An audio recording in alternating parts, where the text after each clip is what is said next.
Mummy ने 4 रोटियां आटे में डाली, थोड़ा आटा हथेली पर रखा और मसलकर उसका गोला बनाया। उस गोले को चक्के पर रखकर 4 उंगलियों से दबाया। रोटी बेलने से पहले उसके हाथ रुक गए और सा उठा।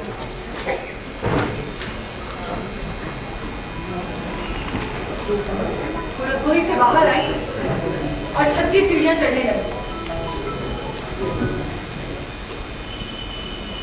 फिर बनेरे पर खड़ी हो गई। उसने एक बार नीचे देखा, अपने आप को तैयार कर रही थी। उसकी सांस तेज थी, हाथ पैर काट रहे थे।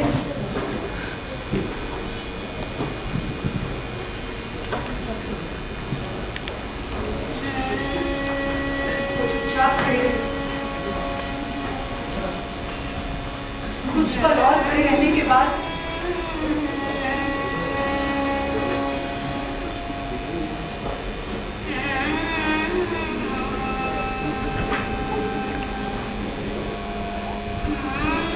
वापस मुड़ी और छत से उतरकर रसोई में आ गई।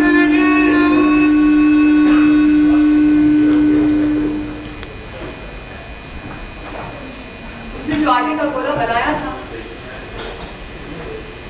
उसकी रोटी बेलने लगी।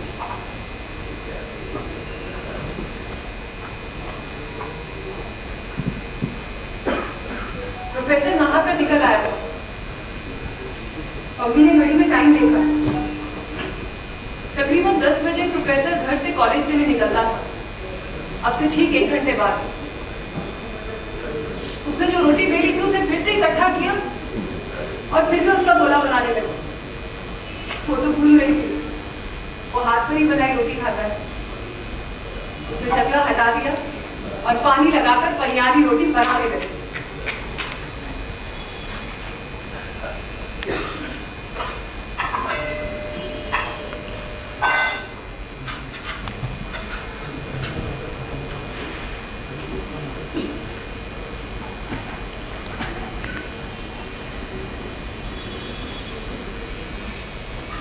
तेल फिर चोखा डाल दिया सब्जी में। हर चीज ज्यादा ही पड़ती है तुमसे आजकल।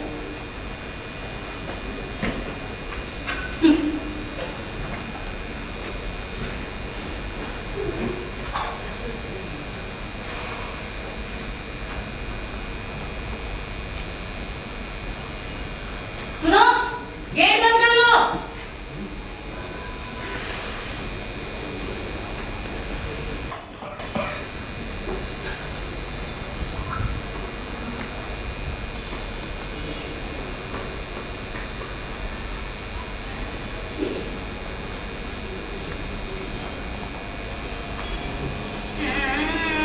उसने गेट बंद किया। कुछ देर वहीं खड़ी देखती रही, फिर मुंह धोने अंदर चली गई। कुछ देर के बाद कमरे में वापस आई,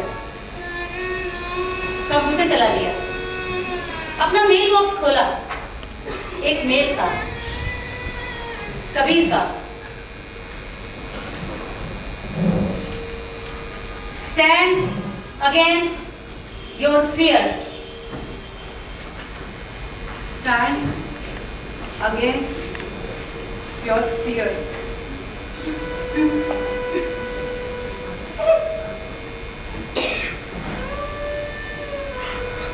वो हिचकियों में रोती है, वो चीखना चाहती है, पर वो हिचकियों में रोती है।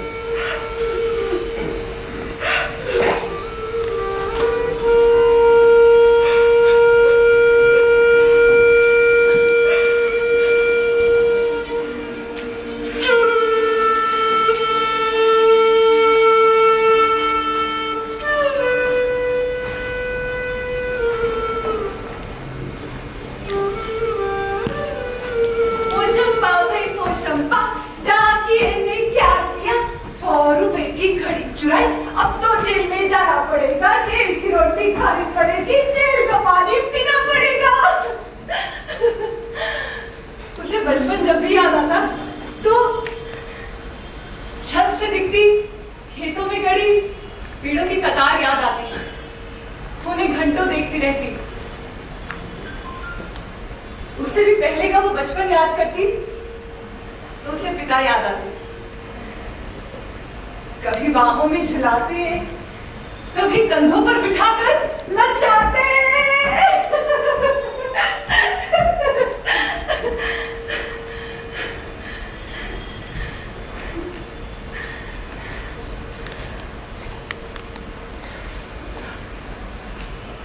बस वही एक स्पर्श किसी पुरुष को उसे याद है, एक ऐसा स्पर्श जिसे वो कभी नहीं भूल पाई, एक ऐसा स्पर्श जिसे उसने बहुत कम उम्र में ही खो दिया।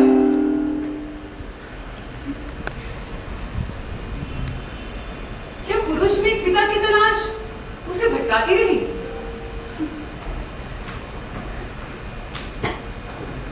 बड़ी होते होते उसने अपने आप को एक जिस्म में बदलते देखा। उसके आसपास हर कोई दो जोड़ी आंखों में बदल गया था।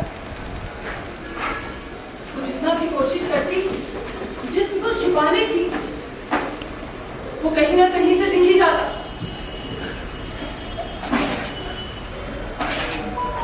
एक दिन उसे नहाते हुए महसूस किया दो जोड़ी आंखों से छिपकर ताड़ रही थी।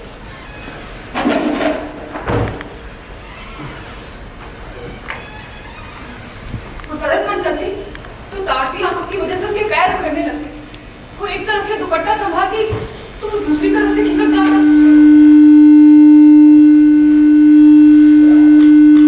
घर के अंदर इतनी बेचैनी होती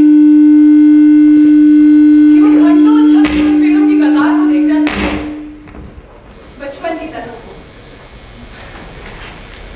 आंखें वहां भी पीछे आ जाती। लोग अपना जिस्म उखाड़ कर उसके अंदर दहशत भर देते। वो नहीं जानती थी कि वो इस जिस्म से कैसे छुटकारा पाए। वो इतना तंग आ चुकी थी कि वो कई बार ये जिस्म उतार फेंकना चाहती थी।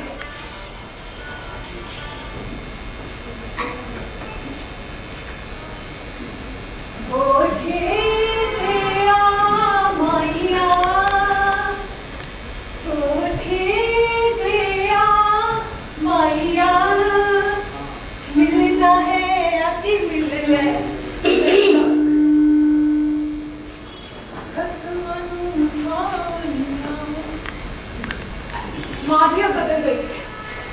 वो शीशे के सामने खड़ी रहती तो माँ उसे घूरने लगती। वो पनीरे पर खड़ी रहती तो माँ की त्योरियां चढ़ जाती। वो भाई की तरह बाहर खेलने जाती। अरे ओ खसमानू खाड़ी है, किधर चली? भीतर आ। माँ उसे जल्दी बुला देगा। कोई लड़का रिश्तेदार घर आता तो माँ का डांटना और बढ़ता जाता। अरे रब्बा, कितनी बार तेनू कहा है ढंग के कपड़े पहन लिया कर। या तो वो फ्राक पहनते घूमे रहेगी और या सलवार कमीज पहनती है। तो तुझे समझाया है ना, तू पट्टे से छाती को ढक के रखा कर। हर चीज नहीं बताऊं, समझ ही नहीं आता है।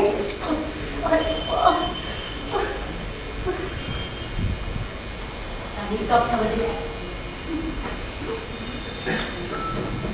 आखिर माँ को क्या हुआ था?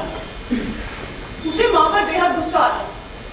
वो उससे खुलकर बात करने की बजाय उसे बुरी तरह उलझन में डाले रखती। आज वो सोचती है कि माँ की तमाम वर्जनाओं के बावजूद क्या माँ उसे बचा पाई? जिस भेड़िए से उसे बचाना चाहती थी उसके बारे में क्यों नहीं बताया कुछ? आखिर माँ ने भी वही किया जो उसकी माँ ने उसके साथ किया। मिस मैरी जब छोटी थी तो कहती थी, हाँ कहती थी। मिस मैरी जब बड़ी हुई तो कहती थी, हाँ कहती थी। अरे मेरी वो स्कर्ट कहाँ गई? मैंने तो यहीं रखी थी। जरूर माँ ने छिपा के रख दी होगी। उसकी अलमारी से अचानक सारी स्कर्ट गायब हो गई थी।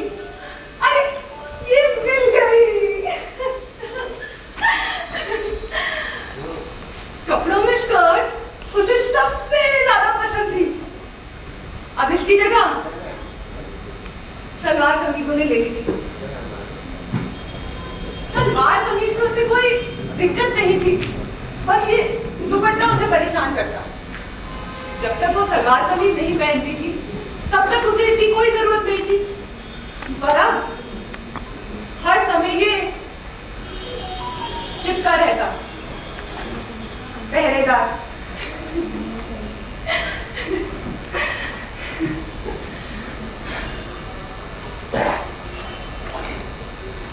उन दिनों उसके मन में बहुत से सवाल थे, पर जवाब देने वाला कोई ना था। मन उलझी गुत्थियों को सुलझाने में नाकाम था। वो अपने शरीर को नहीं जानती थी।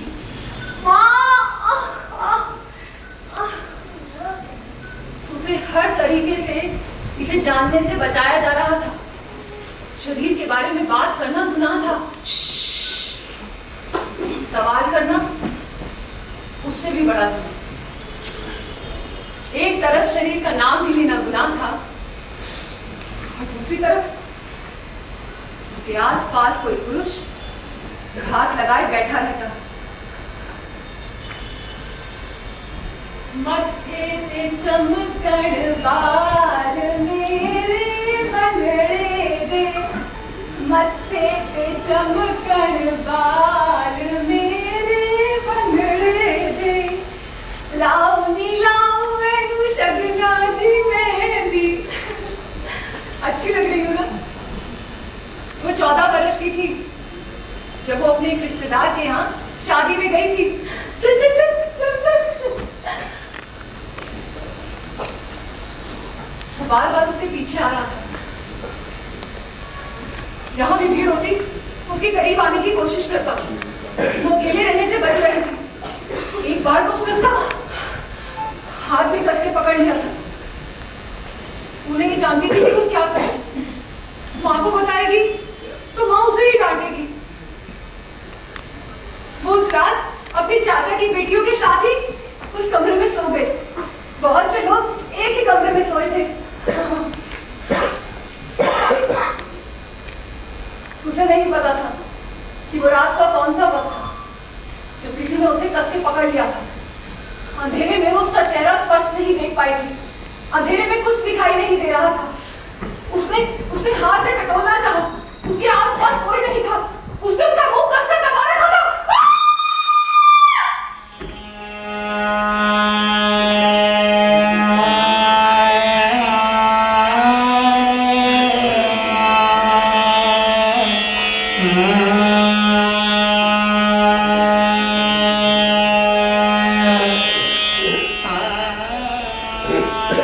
उस काली रात के बाद उसके अंदर कुछ मर गया था।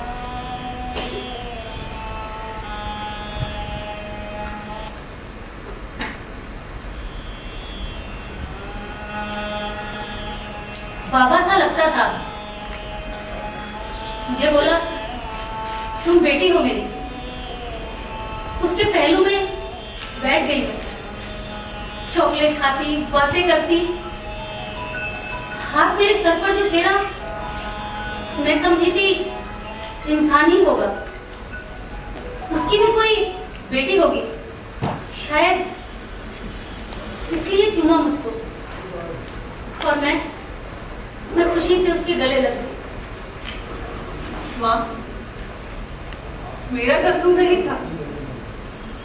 एक चाचू से चॉकलेट ले ली थी, 10 का नोट भी पकड़ाया था।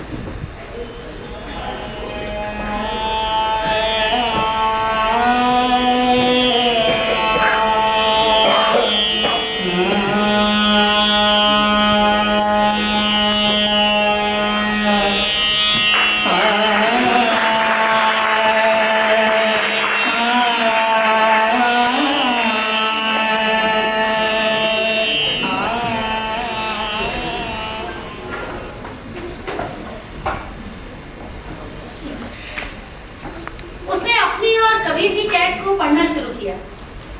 वो अक्सर ऐसा करती। उनकी चैट को उसने कभी डिलीट नहीं किया। उस दिन चैट करते वक्त मम्मी ने सब कुछ खोल कर रख दिया। अपने अतीत, और अपने वर्तमान का।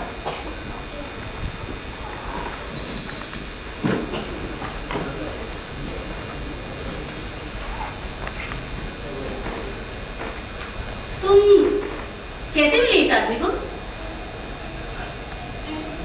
मैं इसके पास ट्यूशन पढ़ने जाती थी। मैंने वो बैच देर से ज्वाइन किया था। वो मुझे इतवार को भी बुलाने लगा ताकि पीछे छूटा सिलेबस कवर किया जा सके। मैं जाती तो और कोई नहीं होता था। वो अपना सब काम खुद करता था, खाना भी खुद बनाता था। बातों बातों में मैं अपने मन की सारी बातें उससे करने लगी। मैंने उसे बताया कि किस तरह से मैं बचपन से ही पुरुषों का शिकार होती आई हूँ, जिसमें मेरे घर का भी एक पुरुष था जो मेरा चाचा था। मैंने तब तक ये बात किसी से नहीं कही थी। मुझे नहीं पता कि मैंने उस पर इतना भरोसा क्यों किया। हालांकि मेरे किसी से कुछ न कहने का कारण मेरा डर था। कोई आसपास इतना अपना नहीं लगता था कि बता सकूं कि मेरे साथ क्या हो रहा है। मैं अंदर ही अंदर अपने आप को अपवित्र समझने लगी।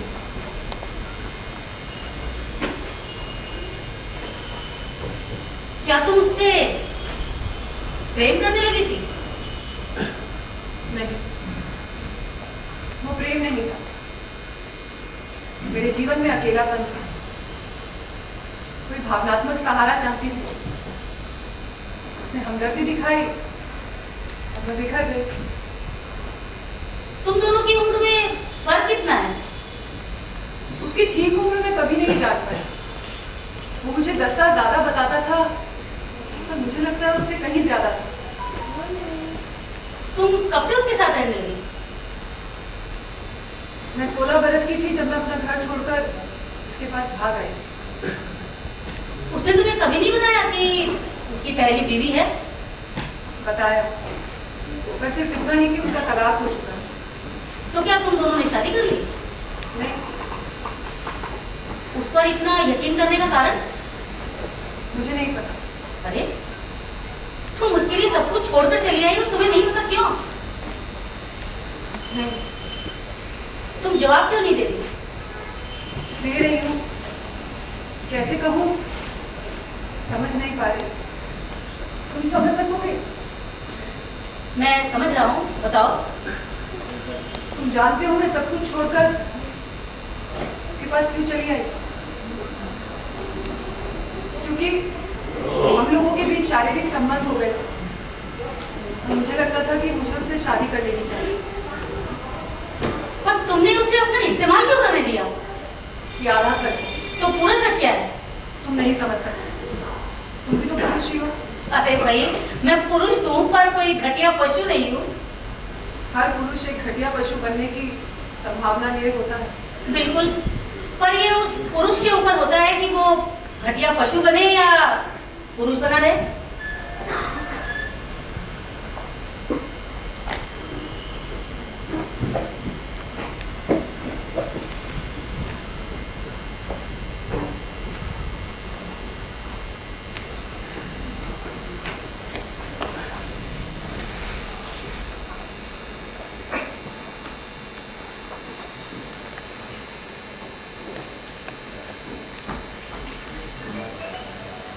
वो अपने घर से भागी तो उसे मर गया मान लिया गया।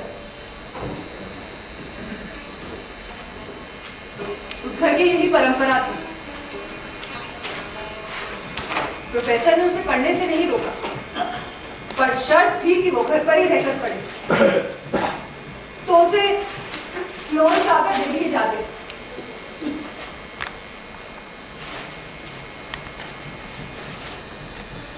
ग्रेजुएशन की पढ़ाई के बाद उसने सोशल वर्क में आगे की पढ़ाई करने की इच्छा जताई।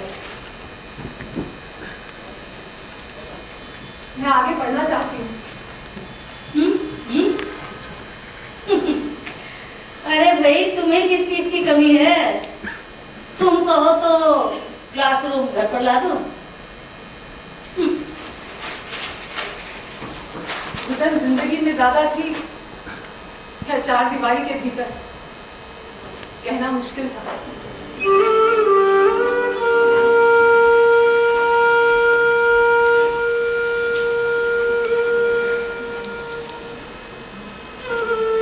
मम्मी घर पर ही रहकर पढ़ाई करती और कुछ था भी नहीं करने को। अतीत के सारे दरवाजे उसके लिए बंद हो चुके थे और खिड़की भर थी उसकी सहेली नैना। उससे मिलना कम होता पर वो उससे अभी भी जुड़ी हुई थी। नैना संस्कारों के महल में एक चोर दरवाजे जैसी थी, उसी की तरह एक मध्यम वर्गीय परिवार की लड़की। हर सोमवार को अच्छे पति की कामना में व्रत रखती। उसका धार्मिक होना उसके बाकी के व्यक्तित्व से बिल्कुल मेल नहीं खाता था। अपने परिवार से हर तरह से लड़ चुकने के बाद उसने सारी उम्मीदें अपने होने वाले पति को लेकर पा ली थी। नैना जब स्कूल में थी तो उसे किसी से कुछ प्रेम जैसा हुआ था। उसके परिवार वालों ने उस लड़के को बहुत पीटा और खुद उसे 20 दिन तक एक कमरे में बंद रखा।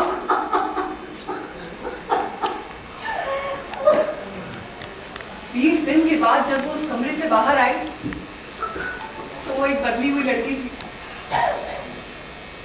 वो जितनी उदास होती उतनी ही जोर से हंसती।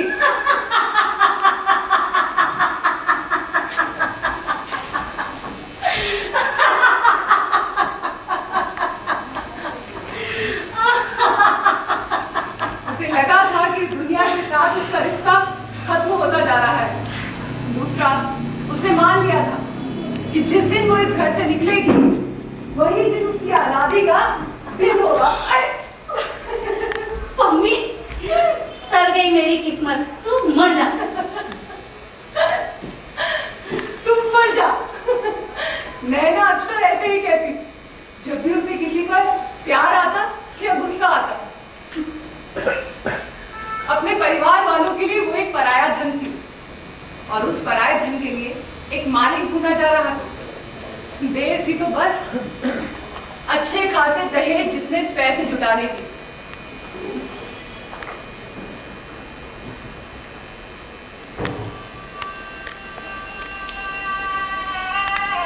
क्यों बोए जाते हैं अनगिन लड़कियों के मन में सेमल के फूल,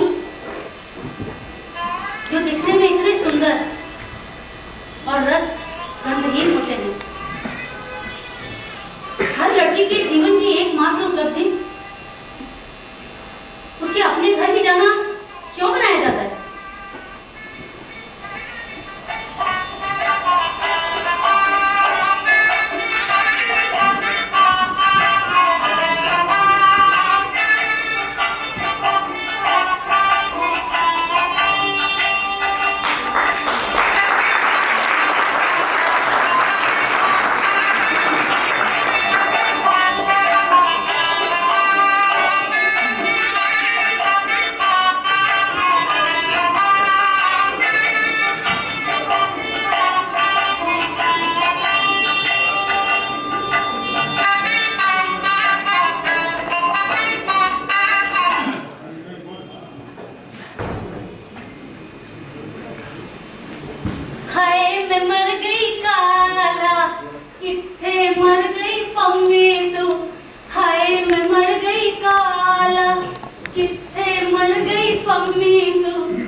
अब आ गई ना, चल चल। फिल्म कितने बजे की है? फिल्म कौन जा रहा है मेरी जान? तो फिर हम जा रहे हैं बाजार घूमने। बाजार? पर कॉलेज बंद करके हमें किसी ने यहाँ देख लिया तो? फिट्टे मुंह, तूने मुझे पागल समझा है? मैं इस बाजार में तुझे घुमाने लेके जाऊंगी। तो फिर मेरी जान, हम ऑटो पकड़ेंगे, दूर बाजार में जाएंगे, मस्ती करेंगे और क्या। अब मेरी पढ़ाकू माता, पहले ये किताब अंदर रख। चल चल चल। और दे मेरे हाथों में हाथ, चल मेरे साथ। चल।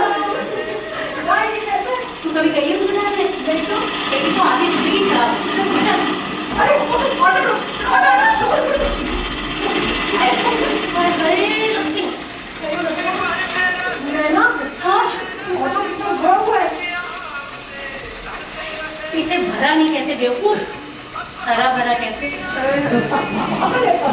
सब हो रही तुमने। यार तुझे नहीं देखना मत दे, मुझे तो नैन सब प्राप्ति करने। यार बड़ी बोर है तू। ऑटो वाले भैया आप गाना चलाओ, ये बिल्कुल बोर है।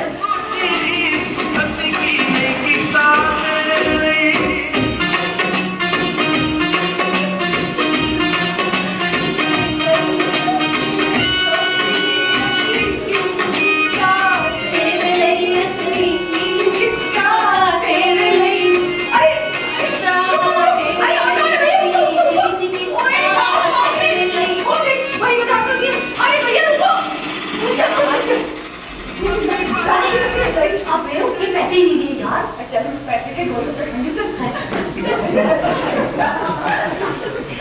गोलगप्पे वाले भैया हमें गोलगप्पे खिलाना। मुझे मीठा नहीं, मुझे तीखा, इसको मीठा। हाँ ऐसे क्या देख रहे हो, हम घर से भागकर थोड़ी आए। जल्दी जल्दी खिलाओ। अरे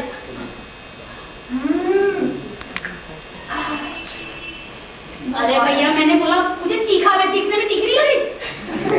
मीठा मुझे भैया। गोलगप्पे के सामने तो ये पीका और बरगद सब बर्बाद है। इसको तो पैसे दे देने यार, कि सब जगह फ्री में घूमे। अब मैं तेरे को दिखाती हूँ, ठीक है? पता है वहाँ चूड़ियों की दुकान है। अरे वो भी फुलकारी। हाँ वहाँ फुलकारी वाले दुपट्टे मिलते, तो अपनी शादी में वहीं से लेंगे। अच्छा तो और वहाँ ना बड़े अच्छे लहंगे मिलते हैं, और इधर ना छोले भटूरे मिलते हैं बड़े टेस्टी। और यहाँ पे मुर्गे भी बहुत सुंदर सुंदर। बाजार तो बहुत बड़ा है। हाँ पहले कितने सुंदर है। हाँ चल मैं देखूं। ये वाली हाँ मम्मी ने उसे नैना को बच्चों की तरह शरारतें करते देखा। वो दोनों इतना हंसी उस दिन जितना कभी अपने जीवन में पहले कभी हंसी ही ना हो। पसंद आया। अरे तू कहाँ चली जाती है यार, देख मेरी ये वाली तो बहुत सुंदर है। अच्छी लगी, तू भी ले। नहीं मुझे नहीं। अबे यार मैं पैसे दे रही हूँ प्लीज भैया, इसके लिए देना। अब वो वाली दिखाओ ना। शादी ही चुनेगी, ढंग की चुन ले तभी तो रंग। भैया वो रंगीन वाली देना इसके लिए। फिर अच्छा लगा? अच्छी लगी। लो भी। चल चल चल चल। मैडम हाँ मैं वो ऑटो वाले लड़के तो हमारे पीछे ही आ रहे हैं। हाय सच्ची, हाय मैं मर जाऊँ। हाय तू पागल है क्या यार, क्या मार दे। चुप कर जल्दी चल। देखने तुझे। अबे यार वो सही है। क्या कर रहे हो? क्यों डर रही है अपना? अब पुलिस वाले भैया, हाँ एक सेकंड में। भैया वो कौन सी दरगाह? हाँ बाबा फरीद की दरगाह कहाँ है? अच्छा वहाँ से सीधे जाके। अच्छा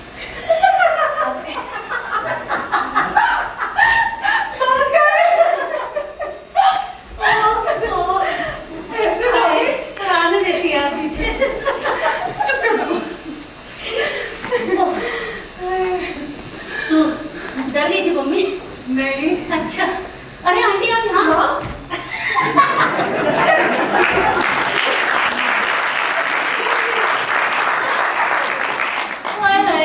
डर गई। यार सुन ना, चल ना चलते बाबा दरगाह। क्या बाबा फरीद की दरगाह? चल। नहीं वहाँ नहीं जाऊँगी। क्यों यार? एक बार गई थी मैं मेले में, जैसे ही दर्शन करने के लिए अंदर जाने लगे अचानक हेड़ सी आई। भीड़ में लोगों के हाथ पागल कुत्ते की तरह नोचते हैं। क्या तुम्हें भी ऐसे लगता है कि हम मांस का लोकड़ा भरे? तर गई मेरी किस्मत, तू मर जा। आज भी यही सब बातें। और वो कैसा है जो फोन करता है लैंडलाइन पे? वो मर जाना। अरे होते टाइम पास है यार, सब घर से चले जाते हैं। कल मेरा दिमाग खराब होने लगता है, तो मैं उससे बात कर लेती हूँ। दिमाग ठीक हो जाता है? नहीं और खराब हो जाता है।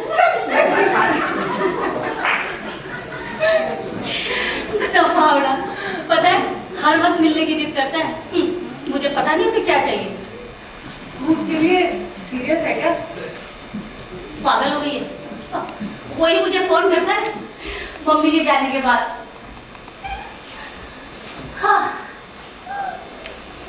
तुझे तो पता है मैं इन सब सयापों में नहीं पड़ती। की फायदा, चल आजा। इसी तरह माँ बाप द्वारा तय जगह पर नैना की शादी हो गई। मम्मी जानती थी कि उसके सपनों में एक राजकुमार है। वही एक सपना कि राजकुमार आएगा और उसे इस कैद से आजादी दिलाएगा। नैना की शादी के बाद मम्मी ने भी अपने घर को छोड़ने का फैसला कर ही लिया था। प्रोफेसर उसे अपने साथ आने के लिए कहता रहता, तो वो अपने घर से भाग गई।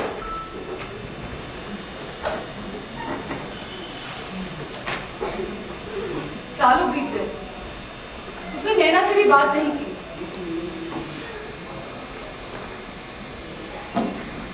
एक दिन उसने नैना को फोन मिलाया।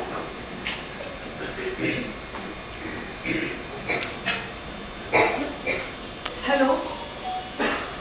हेलो, नैना? कौन? मम्मी, तू मर जा तू। कहाँ थी? और मैंने जो सुना क्या वो सब सच है? हाँ,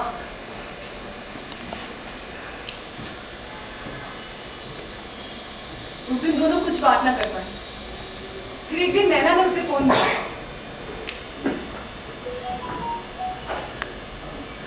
हेलो। हेलो। मम्मी, नैना, यार मैं तुझसे बहुत नाराज हूँ। तू चुप हो जा। देख, मैं तुझसे इसलिए नाराज नहीं हूँ कि तू घर से भाग गई। मैं इसलिए नाराज हूँ कि तूने अपने साथ सही नहीं किया यार। और मुझे बताने की जरूरत ही नहीं समझी क्यों किया तूने ऐसा।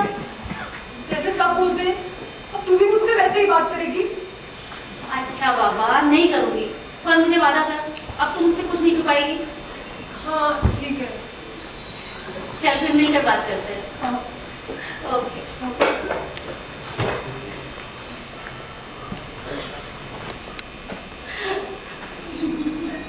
मम्मी,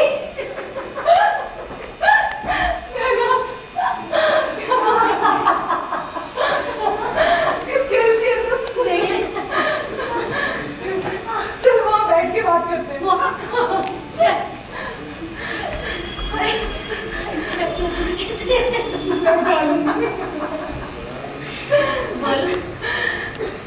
तो अभी रह सकती है सोमवार के? नहीं, अब बस खाती हूँ जम के। वो तो दिख ही रहा है। हाय, तू बहुत सुंदर लग रही है सच्ची? और मोटी भी। तेरे तो पता ही है कि पंजाबी कुड़िया शादी के बाद कैसे उठाती है।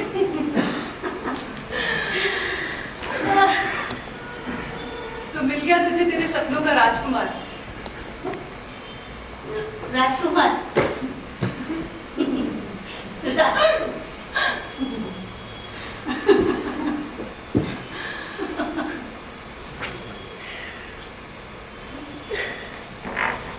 क्या हुआ नैना?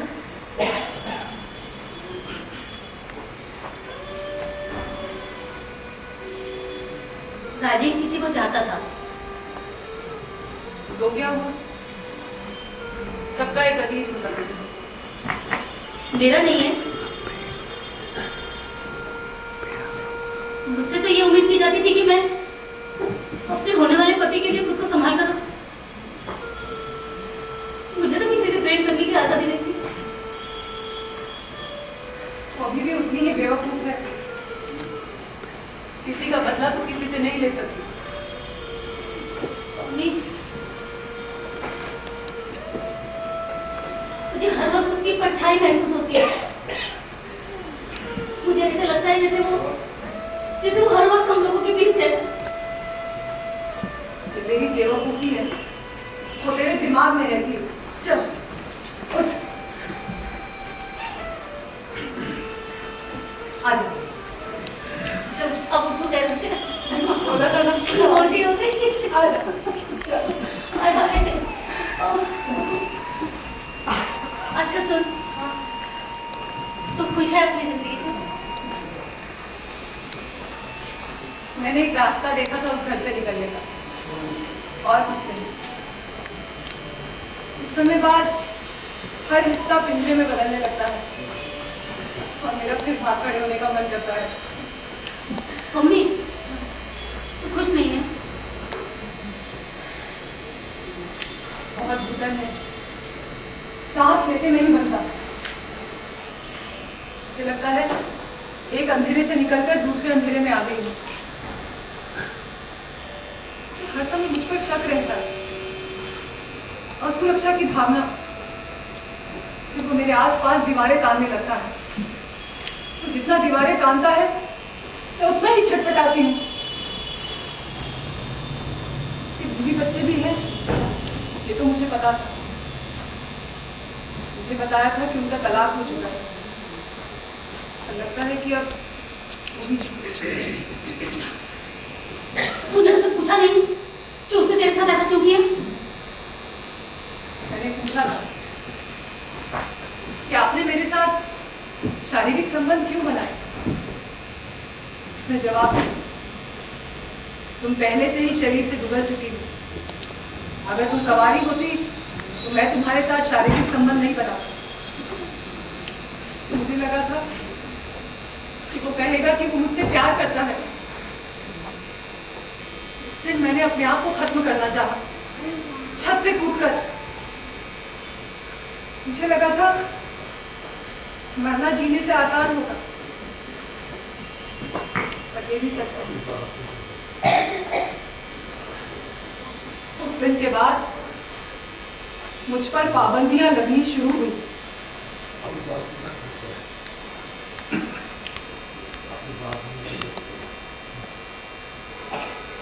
सबके लिए नापसंदीदा एक उड़ती मक्खी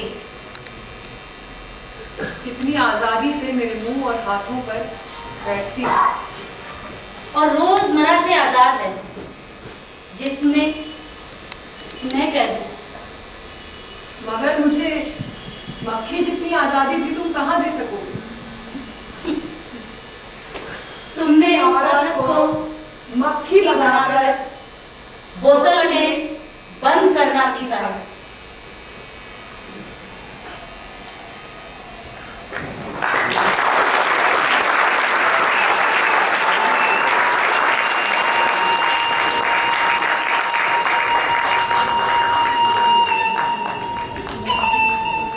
हर दिन मम्मी को पहले से ज्यादा रौंदता हुआ गुजरता। डर, सहम, घुटन का वो लंबा कारवां जो रात में भी ना थमता। जितना उसका इनकार और आक्रोश बढ़ता, उतनी ही उस आदमी की भूख बढ़ती जाती। एक दिन उसने भागने का रास्ता खोज ही दिया। वो जब भागी तो एक चिट्ठी लिख कर गई, अगर कभी मेरे सामने पड़े तो वही दिन होगा जिस दिन मैं कानून का दरवाजा खटखटाऊंगी और तुम जेल जाओगे।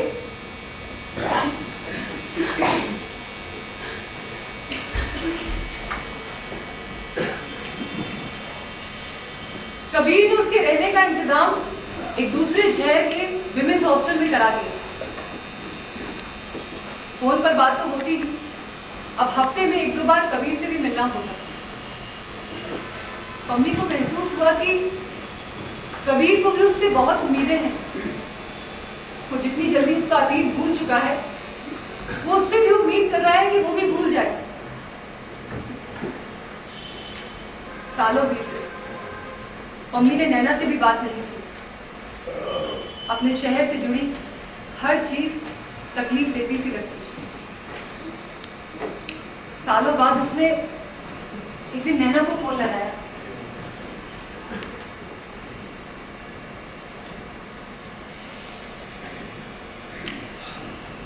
हेलो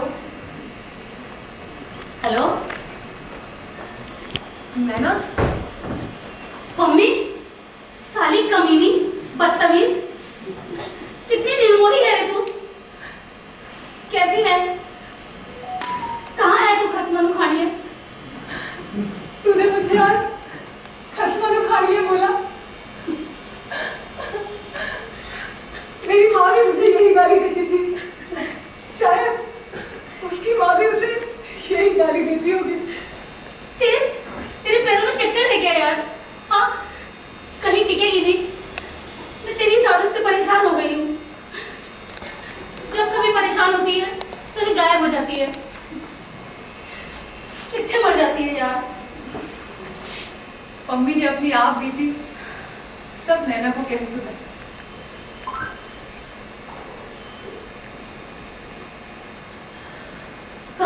ही ऐसा जिगरा? हाँ, कैसे जर लेती है इतना सब? तू बता, तेरा राजकुमार कैसा है? फिर राजकुमार? ठीक है, शादी के 4 साल में उसने मुझे एक दिन भी शारीरिक सुख नहीं दिया जो एक स्त्री पुरुष से चाहती है। बच्चे बच्चे तो कुतिया भी पैदा कर लेती है।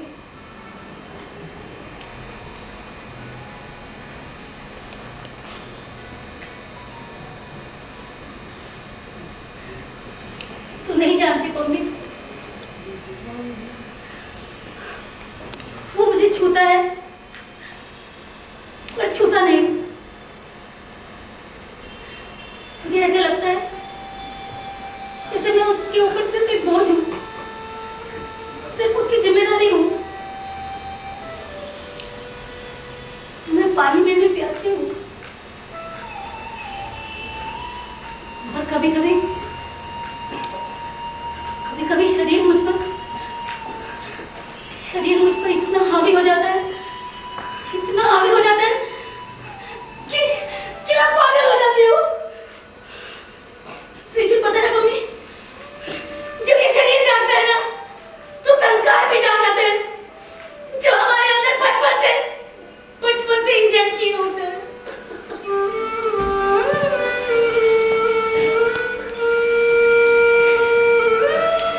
मम्मी नैना के बहते आंसू देखती रही। आज एक बार फिर कि दुनिया उसकी नजरों से गिर गई।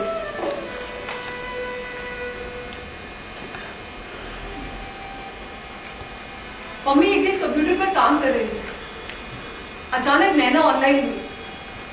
वो बहुत खुश हुई कि नैना ने भी कंप्यूटर चलाना सीख लिया है। दोनों हर रोज ऑनलाइन होते। कुछ दिनों तक नैना ऑनलाइन नहीं हुई। मुझे शक हुआ। नैना मम्मी,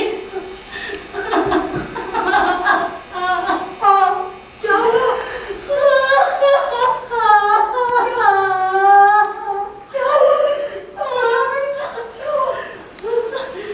राजीव चला गया उसके साथ।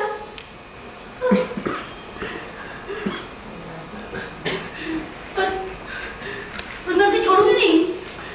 मैंने उसके खिलाफ कोर्ट में केस कर दिया है।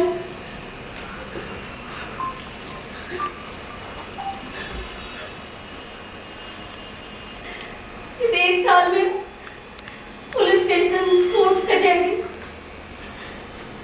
सबके चक्कर लगा लिए यार। जानती है मम्मी, जब तक हमारी जिंदगी में कोई ऐसा वक्त नहीं आता ना जब हमें न्याय की गुहार लगानी पड़ती, तब तक हमें लगता है कि देश, समाज की सभी व्यवस्थाएं अपना काम सही से कर रही हैं। परिवार वाले क्या कहते हैं?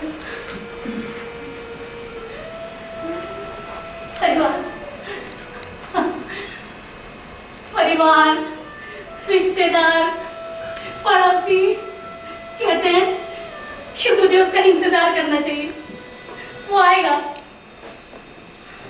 क्यों करूं मैं उसका इंतजार? नहीं, मैं नहीं करूंगी उसका इंतजार। मैंने अकेले रहना सीख लिया है। मैंने अकेले रहना सीख लिया है। उसे छोड़ूंगी नहीं।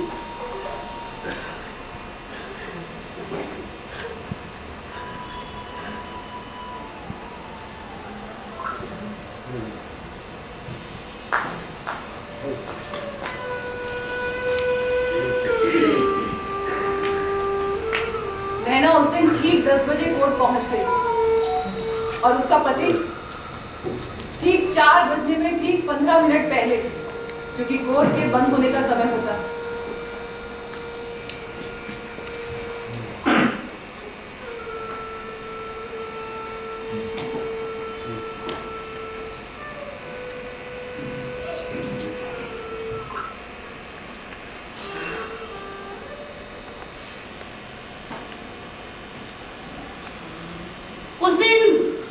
कोर्ट में सबको मेरा यूं बंद समझ कर आना बहुत खटक रहा था,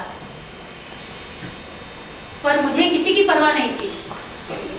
मैंने अच्छे कपड़े पहने थे, अपनी आंखें बिना काजल के देखना मुझे अच्छा नहीं लगता था।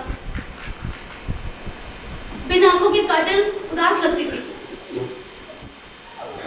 मेरा पति जब मुझे छोड़कर अपनी प्रेमिका के पास चला गया तो मेरे आसपास के लोग उनके लिए मैं एक आसानी से उपलब्ध औरत बन गई थी। पुलिस स्टेशन में पुलिस वाले की आंख, कोर्ट में वकील और उसके स्टाफ की आंखों से लाल टपकती। अरे यहाँ तक कि इतने सालों से मेरे घर में आने वाले लोग, बढ़ई, प्लम्बर, दूध वाला, सबकी आंखें बदल गई थी। देखिए जज साहब, इस औरत को देखकर लगता है कि इसका पति इसे छोड़ के गया है और इसे इस बात का जरा सा भी गम है। अरे जैसा आप कुछ बोल क्यों नहीं रहे?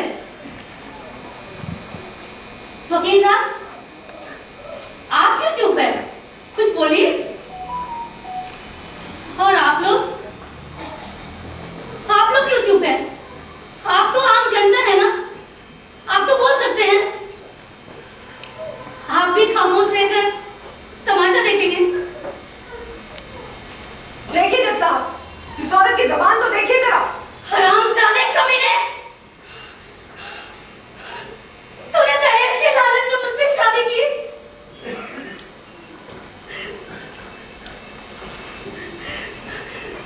पांच साल तक मुझे पत्नी होने के बावजूद कोई शारीरिक सुख नहीं दिया।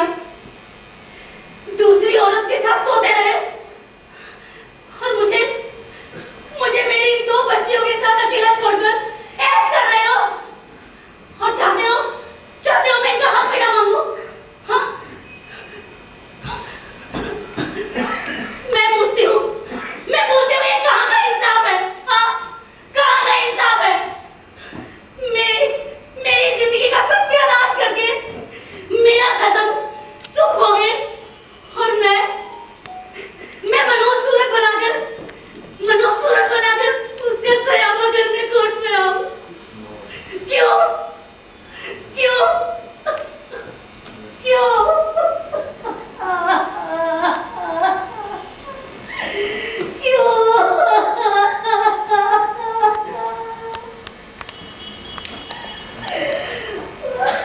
आज एक बार फिर ये दुनिया उसकी नजरों से गिर गई।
चंद छुप जाए तायो मुखड़ा दिखाया करो।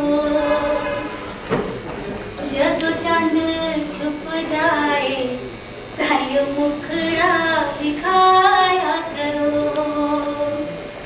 मेरा प्यार दिले गईया,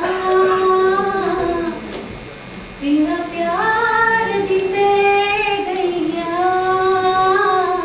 आज नैना बहुत खुश थी, उसे कहीं नौकरी करनी थी। इतनी आत्मविश्वास से भरी वो पहले कभी नहीं थी। मुझे शक हुआ, मैंने पूछ ही लिया। अब बता मुझे क्या हुआ?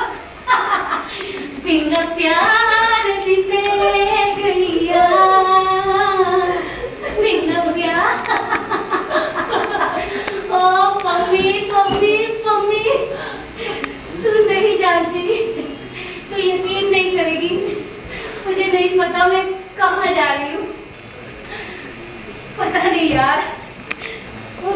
कैसे मिल गया?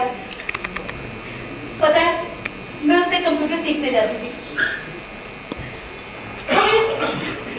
हमें पता ही नहीं चला कि हम कब कैसे, बस हम पागल हो गए यार। हम जब भी मिलते हैं ना, बिल्कुल खो जाते हैं। मम्मी, तुझे पता है, मैं अपनी जिंदगी में इतनी खुश कभी नहीं थी। मुझे खुद से प्यार हो गया यार। मुझे खुद से फिर से प्यार हो गया। मैं उड़ रही हूँ। मैं उड़ रही हूँ मम्मी। अब मुझे दुनिया, जहान, धन, कानून, किसी से कोई लेना देना नहीं। मैंने वो सारी किताबें बंद कर दी। तेरा ये कमरा भी बहुत सुंदर लग रहा है।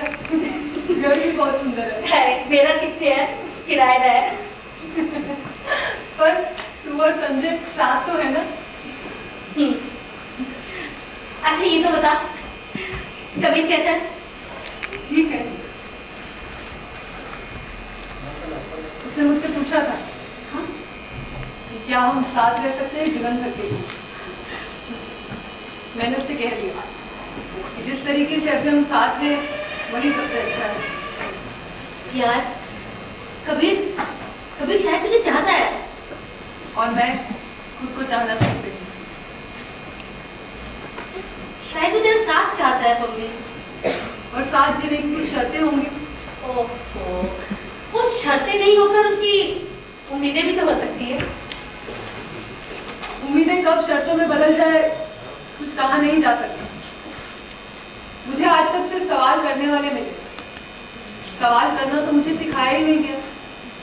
जवाब भी सबको अपनी पसंद का ही चाहिए। मैं अब मुक्त रहना चाहती हूँ। मित्रता के सिवा मेरे जीवन में मुझे अब और कोई रिश्ता नहीं चाहिए। यार तू कब से इतनी ढाढ़ी हो गई? हाँ, अब ये क्या बात हुई? मम्मी, क्या तू कभी अपने आप को अपने अतीत से अलग नहीं करेगी? काश मैं कर पाती। एक मौका मिलता मुझे फिर से जीने का। मैं भी देखना चाहती थी नन्हे कोमल सपने। अतीत से मुझे उतनी शिकायत नहीं। हाँ, एक चेहरा याद आता है अतीत की घटना, माँ का चेहरा। काश मेरी माँ ने थोड़ी हिम्मत दिखाई होती, दुनिया से लड़ना सिखाया होता, ताकि आंख बंद करके वही सीख दी होती जो उसकी माँ ने उसको दी थी। मम्मी, पर हम अपनी बच्चियों के साथ ऐसा नहीं करेंगे यार।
आप सभी का बहुत बहुत बहुत शुक्रिया इतने पेशेंस के साथ हमारी हौसला अफजाई करने के लिए। हम दो कलाकार मंच पर थे और मंच परे हमें बहुत से लोगों ने सहयोग करा। मैं उन सबको पहले बोलूंगी कि प्लीज स्टेज पर आ जाइए। लाइट्स पर थे गौरव सेन, बैक स्टेज में हमें मदद की थी सचिन ने। हमारे टीम में दो छोटे कलाकार भी हैं, नीर और विशु, इनका भी बहुत सहयोग है। इनके बिना हम मंच पर ये कर पाते, ये संभव नहीं होता। और नाटक का म्यूजिक और इसका निर्देशन किया है नवीन दिवाकर ने। और एक जानकारी और मैं आप सभी के साथ साझा करना चाहूँगी कि ये कहानी जिस कहानी पर आधारित है उसकी लेखिका है अंजलि काजल जी, जो आपके शहर की बहू हैं।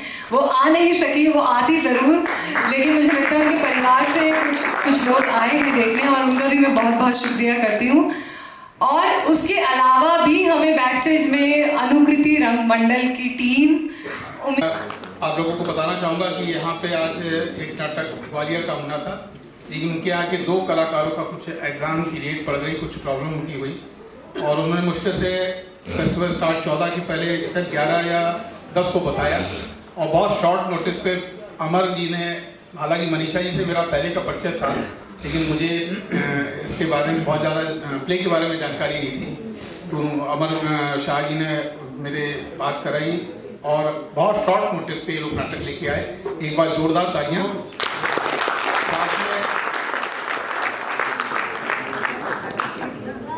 ये गीता नैना की भूमिका में जो थी ममता कर्नाटक, बहुत सालों से रंगमंच में जुड़ी हुई है, और इनका भी सही हो गया कि इनके बिना ये नाटक हमारा संभव नहीं हो पाता। बैक टू बैक हमारे साथ, मतलब कि 17 को शो करके, सिर्फ क्योंकि ये हमें एक मौका मिला था कानपुर आने का, और इनका भी बहुत सही हो गया कि 15 का शो किया, 17 का शो किया, और ये आज 18 को यहाँ भी परफॉर्म करेंगे। तो धन्यवाद। और मेरी फ्रेंड पम्मी मनीषा मल्होत्रा।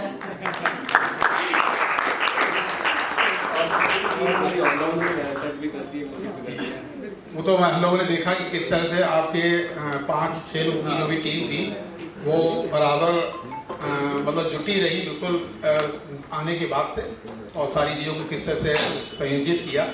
और 2 कैरेक्टर्स के पे वो आमतौर पे हम लोग समझते हैं कि हो सकता है जब बोर कर जाए या कुछ हो जाए, लेकिन इस फेस्टिवल में तो साबित कर दिया कि 2 कैरेक्टर्स के कितने नाटक हो गए, और सभी ने बहुत दर्शकों को बहुत बांध के रखा। मैं रोदगी जी से अनुरोध करूँगा कि कृपया मंच पर आएँ, और इनके लिए कुछ सम्मान पत्र हैं। ये हमारे कलाकार को जो दर्शक है उसमें देखे जाते हैं, देख कर अच्छा होता है। नवीन दिवाकर जी।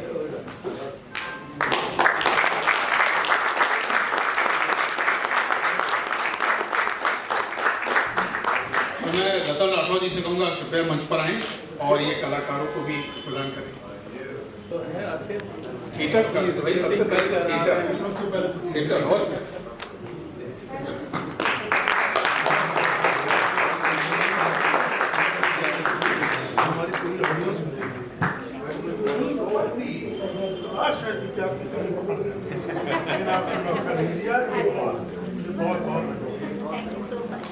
और आपने जो वैरायटी यहाँ पर दी, वेरिएशन दिया, वो डायरेक्टर के लिए लाजवाब। और ये पूरा प्ले सही मायने में देखा जाए और एक्टर पूरा डायरेक्टर है। अगर डायरेक्टर धक्का डायरेक्टर कहीं भी कर जाते तो प्ले बैठ जाता, और आप लोग कर जाते तो क्या, लेकिन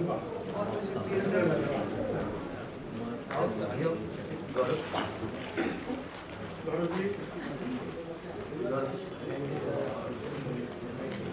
बहुत शुक्रिया, बहुत आपने काफी सारी। अभी तक मैंने इतने सालों के प्ले देखते हुए मेल फीमेल शुरुआत 91 से तुम्हारी अमृता और सवाना आजमी और फारूक शेख का देखा था। तो मेल के कैरेक्टर के प्ले बहुत से देखे और बहुत अच्छे थे। मेल फीमेल का कैरेक्टर फिर देखने को मिला, यही बहुत अच्छा प्ले था, रवि वैद्या कर गए मुंबई के।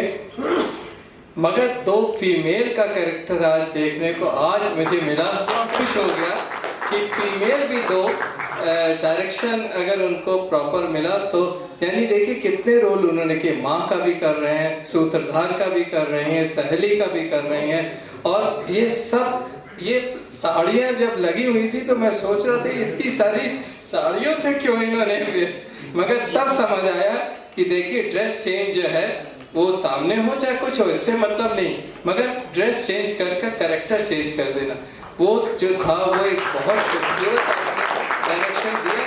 इसके लिए मैं जितनी और छोटे से स्टेज का डेकोरेशन के ऊपर बहुत कुछ कर डाला। इन शब्दों के साथ मैं आपका बहुत बहुत आभार व्यक्त करता हूँ। बहुत आपके आपने कहा हाँ सच में हम लोगों की बात में शब्द ही नहीं है, हम लोग बहुत मतलब नहीं, मैंने 40-45 साल से प्ले को देखना नज़दीकी से देखा है और कानपुर में देखा, बाहर देखा, सब देखा। तो वही मैंने बताया, अमृता 91 में अमृता, तुम्हारी अमृता यहाँ सवाना आजमी लेकर आई थी, हम लोगों ने इसी के उसमें किया था। तो उस समय लगता था कि दो जनों का कैरेक्टर कैसे स्टेज को संभालेगा, मतलब ये बड़ा वैसा सा लगा हुआ था, मगर फिर भी बहुत अच्छा वो प्ले हुआ था।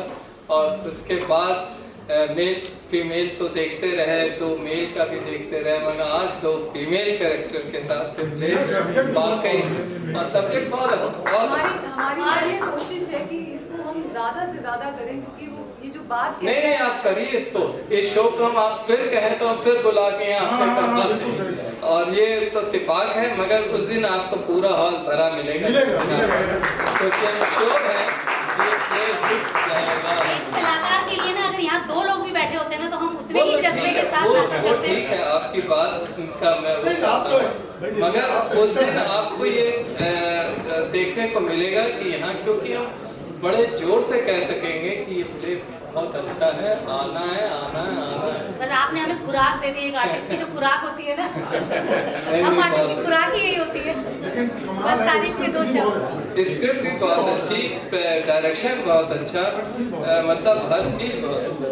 और सबसे ज्यादा काबिल तारीफ आपका सेट बहुत अच्छा। सेट छोटा सा सेट, वही लगा दो और शुरू हो जाओ। साड़ियों से आपने सेट सजा एक सूटकेस के अंदर सामान पूरे बैग में सारा तेल हो गया। उसमें सर चेंज भी हो जाता है। हाँ जी, हाँ जी, चेंज कर लेते हैं। नहीं, वो तो कमाल था, बहुत सही कमाल। चलिए, मैं कोशिश करूंगा कि आप लोग से बात करके कि इस प्ले को हम दोबारा आशीर्वाद।